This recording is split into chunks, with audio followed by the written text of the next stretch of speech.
What happens when a man who claims to be a savior of heroes is revealed to be a predator preying on the very people who bled for this country? Imagine a CEO standing on a grand stage with the American flag waving proudly behind him, shedding calculated, fake tears for homeless veterans, while his offshore bank accounts swell with $5 million in stolen donations. This is not just a financial crime.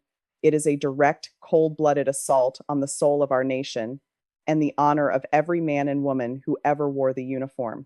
Today, we witness the total collapse of Marcus Thorne, the 45-year-old mastermind behind the so-called Home for Heroes charity. For 5 long years, Thorne traveled across the United States, from the heart of Texas to the shores of Florida, hosting lavish gala dinners and promising that every single dollar would go toward building housing complexes for veterans sleeping on the freezing streets. But while our brave heroes were shivering under dark highway overpasses, Marcus Thorne was busy purchasing a $2.5 million waterfront estate in Miami and maintaining a fleet of exotic Italian sports cars. Thorne walked into Judge Boyd's courtroom today with the same sickening arrogance he used to charm wealthy donors. He wore a custom-tailored designer suit and a flag pin on his lapel, a sacred symbol of service that he has absolutely no right to wear. He expected his high-priced legal team and his carefully manufactured reputation to shield him from the consequences of his actions. But what Marcus Thorne didn't realize was that Judge Boyd spent the entire night before reviewing the bank statements of deceased veterans men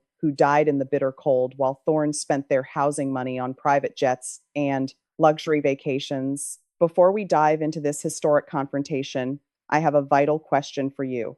If you believe that those who exploit our veterans deserve the harshest possible justice, smash that subscribe button right now. Less than 3% of you watching are actually subscribed, and we need your voice to keep exposing the truth. In the comments, tell us if you or a loved one ever served our country. We want to honor your real sacrifice, because Marcus Thorne only saw your service as a way to make a profit. The courtroom in Cincinnati is heavy with a different kind of tension today. In the front row, there are no empty chairs. Instead, you see 12 veterans in full uniform, some in wheelchairs, some missing limbs, all staring with stone-cold eyes at the man who sold their dignity for a life of luxury. Among them is Sergeant Robert Miller, a 72-year-old Vietnam veteran who lost his home to foreclosure, while Thorne's charity claimed they had lost his paperwork. Judge Boyd takes the bench. He doesn't look at the lawyers. He doesn't look at the flashing cameras. He looks directly into the hollow eyes of Marcus Thorne. His gaze is not filled with judicial patience. It is filled with a cold, righteous fury. He picks up a massive file, the evidence of 150 counts of wire fraud and money laundering. As the room falls into a deathly silence, Judge Boyd's voice echoes like thunder. Mr. Thorne, you have spent years telling the world you are a friend to the veteran. Today, we are going to see exactly what kind of friend spends $50,000 of veteran healthcare money on a private birthday party in the Hamptons. Marcus Thorne tries to stand, dabbing a bead of sweat from his forehead with a silk handkerchief. His hands are shaking not from remorse, but from the sudden, terrifying realization that his performance is over. The fantasy of authority he built is about to be systematically dismantled by a judge who knows that justice for a veteran is the highest calling of this court. The silence in the courtroom is so thick you could cut it with a knife as Judge Boyd leans forward, his shadow falling over the defense table like a looming storm. For Marcus Thorne, the Home for Heroes Foundation wasn't a mission of mercy, it was a masterclass in deception. Judge Boyd opens the first binder of financial evidence, and the sound of the pages turning feels like a countdown to Thorne's destruction. Mr. Thorne, Judge Boyd says, his voice dropping to a low, dangerous register. I've spent the last 6 hours looking at your glossy brochures. I see pictures of smiling veterans in brand new houses. I see your face next to words like integrity and sacrifice. But when I look at your actual bank ledgers, I don't see houses. I see five-star hotels in Paris. I see high-stakes poker games in Las Vegas. And I see a recurring monthly charge for a temperature-controlled garage for a Lamborghini. The judge pauses, letting the weight of those words sink into the hearts of everyone present. He looks at the veterans in the front row, then back at the defendant. while you were sipping vintage champagne on a private yacht paid for by the Widows and Orphans Fund. Sergeant Miller, over here, was being told that your charity didn't have enough money to fix the heating in his small apartment. You told him to hang in there and pray for a miracle. Mr. Thorne, you were the miracle he was praying for, except you were busy stealing his hope to buy yourself a designer lifestyle. Marcus Thorne's lead attorney tries to intervene, suggesting that these were administrative overheads and marketing expenses necessary to grow the charity's reach. Judge Boyd doesn't even look at the lawyer. He simply raises a hand, silencing the entire defense team instantly. Overhead? Marketing? Is that what we're calling a $60,000 diamond watch now? Is the watch helping our veterans find jobs, or is it just helping you keep track of how much time you have left before the law catches up with you? This is the moment where the fantasy of accountability turns into a cold reality. Judge Boyd begins to read the names of the top 50 donors, patriotic citizens, many of them elderly, who gave their life savings because they believed in the mission. He details a specific donation of $10,000 from a woman whose husband died in Iraq. She wanted to honor his memory. Thorne took that money and, within 48 hours, spent it at a high-end boutique in Beverly Hills. You can see the veins in Judge Boyd's neck tighten as he confronts the sheer soullessness of the crime. He isn't just presiding over a fraud case. He is defending the sanctity of the American promise.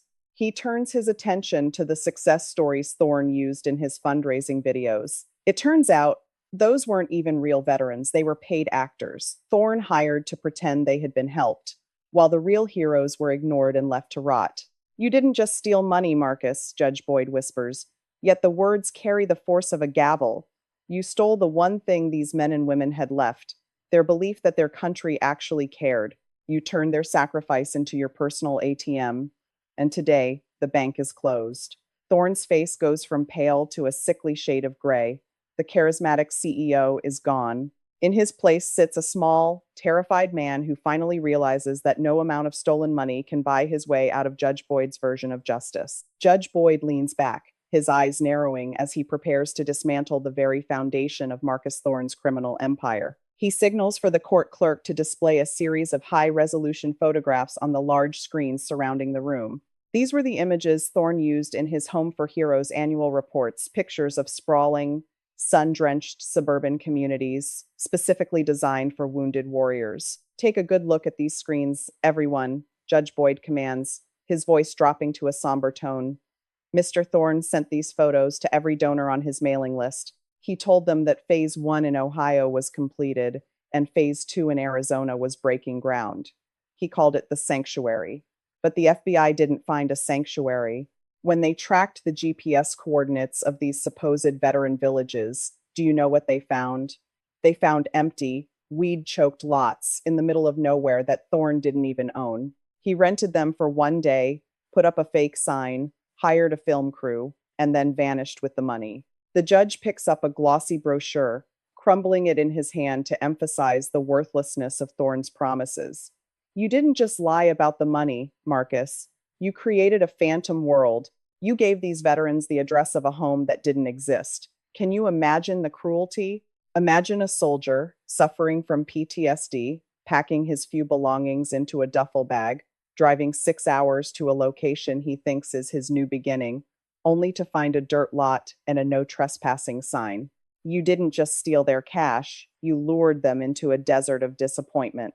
Thorne looks down at his hands, unable to meet the gaze of the veterans in the gallery who are now murmuring in collective heartbreak.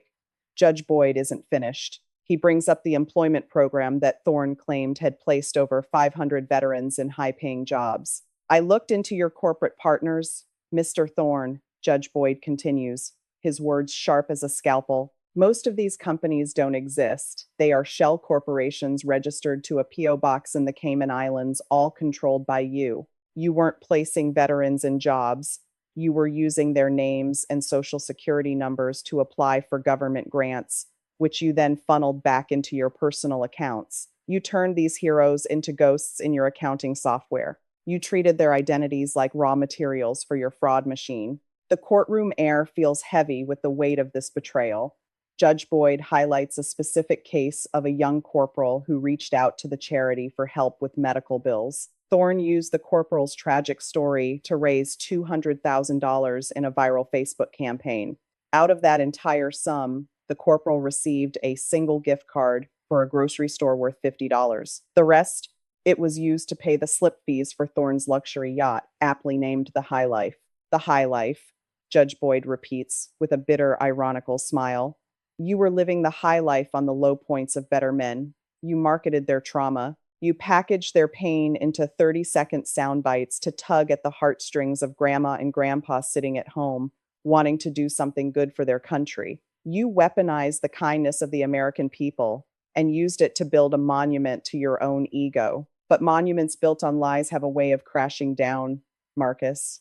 And today, I am the one who is going to push it over. Judge Boyd leans forward, his gaze piercing through Marcus Thorne like a laser. He signals the court technician to pull up a spreadsheet, a digital map of greed that tracks every cent of the $5 million Thorne siphoned from the public. This is where the charismatic CEO's charitable mission meets the cold, hard reality of forensic accounting.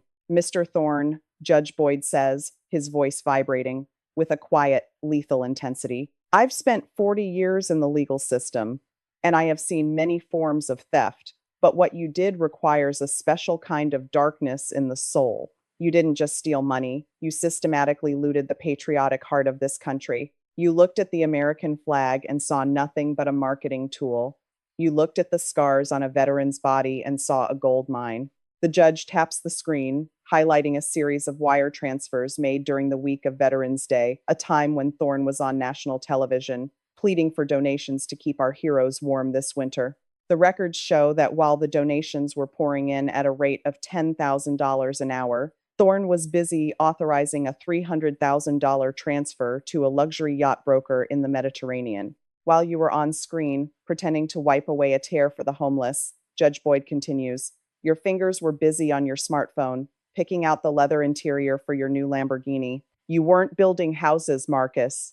You were building a cage for your own soul, made of gold and lies. You took the milk from the mouths of veterans' children so you could buy designer watches that tell you exactly how much time you've wasted being a parasite. The judge then turns to the administration fee column. In a legitimate charity, this is usually a small percentage. In Thorne's world, it was 85%. For every dollar a kind-hearted grandmother sent in from her Social Security check, only 15 cents even made it to the charity's bank account, and even that was eventually stolen. I see here a donation from a Mrs. Gable, Judge Boyd reads from a small piece of paper. She's 88 years old. Her husband died at Normandy. She sent you $50, her entire grocery budget for a week, because she believed your lie that it would buy a warm coat for a soldier. That $50 went directly toward a bottle of vintage cognac you shared with your cronies at a private club in Manhattan. How does that cognac taste, Mr. Thorne?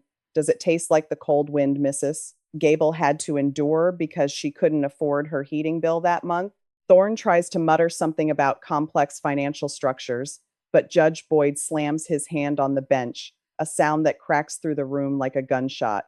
The only thing complex about this, Mr. Thorne, is how you can look at yourself in the mirror without vomiting. This wasn't an oversight. This wasn't a business failure. This was a predatory, calculated strike against the most vulnerable and the most honorable among us.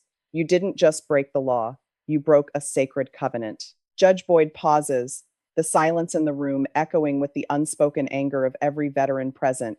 He looks at Thorne with a mixture of pity and disgust. You thought you were the smartest man in the room because you could trick people into being kind. But true intelligence is knowing that you can't outrun the truth forever. Today, that truth has finally caught you, and it is far less merciful than the people you robbed.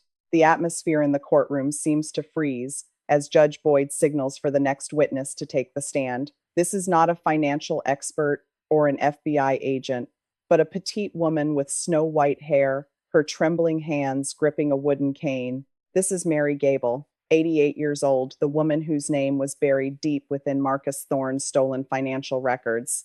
Mrs. Gable, Judge Boyd says, his voice softening with respect but maintaining its judicial authority. The records show you sent $50 to the Home for Heroes Foundation last November. Can you tell the court what that donation meant to you? The woman clears her throat, the sound frail, yet crystal clear in the deathly silence. Your Honor, my husband was an infantryman. He never came home from the fields of Normandy. All my life, I have tried to honor his memory by helping other soldiers. Those $50 were the result of me skipping my dinners for 2 weeks. I just wanted a lonely soldier on the street to have a warm coat. I believed Mr. Thorne.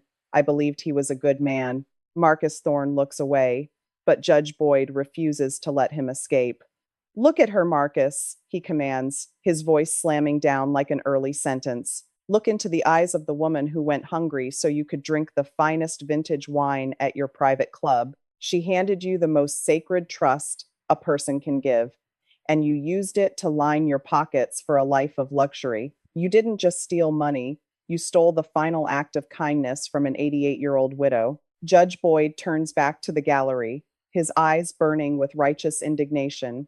This is what the numbers on a balance sheet don't show. They don't show the betrayal of trust or the trampling of an oath of honor. Mr. Thorne stood before television cameras with an American flag pinned to his chest and swore he would protect those who protected us. But the moment the cameras were off, he laughed at them. He called them marketing tools in emails to his accomplices. He picks up a printed email and reads it aloud for the entire room to hear. Just send more photos of the veterans looking miserable. The crowd will empty their pockets for us. A low, pained groan erupts from the gallery where the veterans are seated. It is the sound of a cymbal being shattered. Judge Boyd looks directly at Thorne, who is now shaking uncontrollably. You thought you were smart because you could exploit the kindness of people. But in this court, we call that the lowest point a human being can reach. You broke an unwritten covenant between the citizens and their soldiers. You turned patriotism into a commodity and sacrifice into a scam. Your Honor, Thorne's lawyer attempts to interject. My client was under immense pressure to maintain the foundation's operations. Pressure? Judge Boyd cuts him off with a look of pure disdain. The only pressure he faced was choosing the leather color for his next Lamborghini. Do not talk to me about pressure in front of men who lost their limbs to landmines. Their pressure was real. Your greed was real. And today, the price you will pay will be very real. The energy in the courtroom shifts from sorrow to a cold, hard demand for accountability. Judge Boyd looks down at Marcus Thorne, who is now slumped in his seat, the designer suit that once made him look like a titan now hanging off him like a shroud. The judge picks up the final set of documents, the records of Thorne's attempt to hide the remaining $2 million in offshore accounts as soon as he realized the FBI was closing in.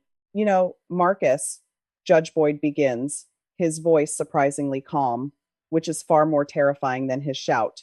There's a specific kind of cowardice in what you did at the end. When the walls started crumbling, you didn't try to make things right. You didn't think, maybe I should return Mrs. Gable's $50. No, you spent your final hours of freedom trying to wire money to a shell company in Belize. You were still trying to protect your luxury while the veterans you exploited were being evicted from their apartments. Judge Boyd leans over his bench, his eyes locking onto Thorne's.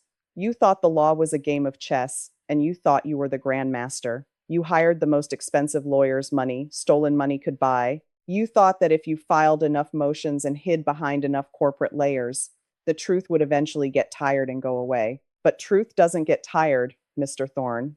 It's patient, and in this courtroom, it is the only thing that matters. The judge then turns to the defense's argument about charitable intent. He scoffs, a sound of pure derision.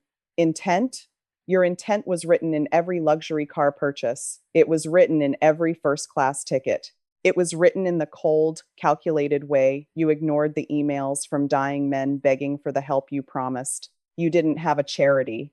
You had a crime syndicate with a patriotic logo. You used the veterans as human shields for your greed. I want you to look at Sergeant Miller again, Judge Boyd says, pointing toward the front row. He survived the jungles of Vietnam. He survived a war that many in this country wanted to forget. He came home and worked hard, only to fall on hard times in his old age. He turned to you because he thought you shared his values. He offered you his hand, and you bid it. You took his pride and you auctioned it off to the highest bidder. The judge pauses, picking up his gavel but not yet striking it. Mr. Thorne, you have lived a life of unearned privilege at the expense of those who earned everything they have through blood and sweat. You built a kingdom on the backs of heroes, but you forgot one thing. A kingdom built on a swamp of lies cannot stand. Today, that swamp is swallowing you whole. The home for heroes is gone. The luxury cars are seized. The mansion is being liquidated. And you? You are about to discover that the only housing we have for you is a 6 by 9 foot cell. Thorne's jaw drops, his mouth moving but no sound coming out. The reality of his total loss is finally setting in.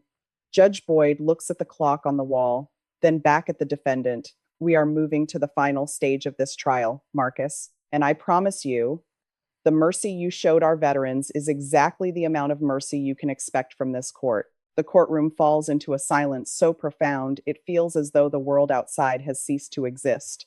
Judge Boyd sits perfectly still, his hands folded on top of the final sentencing report. He looks at Marcus Thorne, who is now a broken shell of the man who walked in this morning. The arrogance has been replaced by a raw, naked fear, the kind of fear Thorne once exploited in others to fill his bank accounts. Before I hand down my judgment, Judge Boyd says, his voice low and steady, I want to speak directly to the men and women in the front row, to Sergeant Miller, to Mrs. Gable, and to every veteran who is watching this from a shelter, a hospital bed, or a street corner. I want to apologize on behalf of the system that allowed this man to operate for so long. You served your country with honor, and you deserved a country that protected your honor in return. Today, this court is not just punishing a criminal. It is attempting to restore a fragment of the dignity that was stolen from you. Judge Boyd turns his gaze back to Thorne, and the temperature in the room seems to drop. Marcus Thorne, you stood here today and asked for mercy. You talked about your contributions to society and your charitable vision. But mercy is a currency you never traded in. You didn't show mercy to the veteran who needed surgery. You didn't show mercy to the widow who skipped her meals. Why should this court show mercy to a man who used the American flag as a rag to wipe away the evidence of his crimes? The judge picks up his pen, marking the final order with a sharp, decisive stroke. You thought you were untouchable because you had money. You thought you could buy a different version of the truth. But in this room, your money is worthless. Your lawyers are silent, and your lies have reached their expiration date. I am sentencing you to the maximum term allowed by law, with no possibility of early release. Every luxury you purchased with stolen blood will be stripped away. The mansion, the cars, the yachts, they will all be sold, and every single cent will be returned to the veterans and the donors you betrayed. But more than that, Judge Boyd continues, his voice rising with a final, crushing authority, I am issuing a permanent injunction. You are banned for life from ever holding a position in any nonprofit or charitable organization. You are banned from ever soliciting a single dollar from the American public. You have proven that you lack the basic moral fiber required to be a part of civil society. You are a predator, Marcus. And today, the predator becomes the prisoner. As Thorne is led away in handcuffs, his head bowed in disgrace, Judge Boyd stands up. He doesn't look at the cameras for a victory shot. He looks at the veterans. He gives a slow, respectful nod to Sergeant Miller, a silent acknowledgement from one servant of the law to a servant of the country. The sound of the handcuffs clicking shut is the only music Thorne will hear for a long, long time. The Home for Heroes scam is officially over, and for the first time in 5 years, the heroes are the ones who finally won. As Marcus Thorne is led out of the courtroom, the heavy steel doors swinging shut behind him for the final time, a strange and powerful serenity settles over the room. The cameras stop flashing, and the frantic energy of the trial begins to dissipate, leaving behind something much more important, the truth. Judge Boyd remains at the bench for a moment longer, looking out at the veterans who are finally standing tall, their shoulders unburdened by the weight of the betrayal they endured for 5 long years. Justice is not just about a prison sentence, Judge Boyd says, his voice now a warm, resonant baritone that seems to embrace everyone remaining in the gallery. Justice is about the restoration of balance. Today, we didn't just punish a thief. We sent a message to every predator out there who thinks they can use our national symbols as a cloak for their greed. We told them that the American people are watching. We told them that honor still matters. And most importantly, we told our veterans that they are never, ever alone. The judge looks directly into the lens of the primary court camera, speaking to the millions of people watching from their homes. To those of you who donated to Home for Heroes, do not let the actions of one hollow man harden your hearts. Your kindness was real. Your patriotism was genuine. Marcus Thorne stole your money, but he cannot steal your character. Continue to give, continue to care, but be vigilant. True heroes don't usually ask for a spotlight. They ask for a hand up, not a handout. Judge Boyd gathers his papers, but before he stands, he addresses the veterans one last time. Sergeant Miller, Mrs. Gable, the restitution starts tomorrow. It won't bring back the missed meals or the cold nights, but it will ensure that your future is secure. This court stands as a shield for those who once stood as a shield for us. Dismissed. The judge rises, and as he exits toward his chambers, the veterans in the front row do something that brings a tear to the eye of even the most hardened bailiff. Led by Sergeant Miller, they stand as one and offer a slow, crisp military salute to the empty bench. It is the ultimate sign of respect, not for a man, but for the justice he represents. Outside the courthouse, the sun is beginning to set over the city, casting long shadows across the stone steps where Marcus Thorne once stood to give his deceitful speeches. But the air feels cleaner now. The Home for Heroes signs are being torn down, and the luxury cars are being towed away to be auctioned for the benefit of the victims. The scam has reached its end, but the story of resilience is just beginning.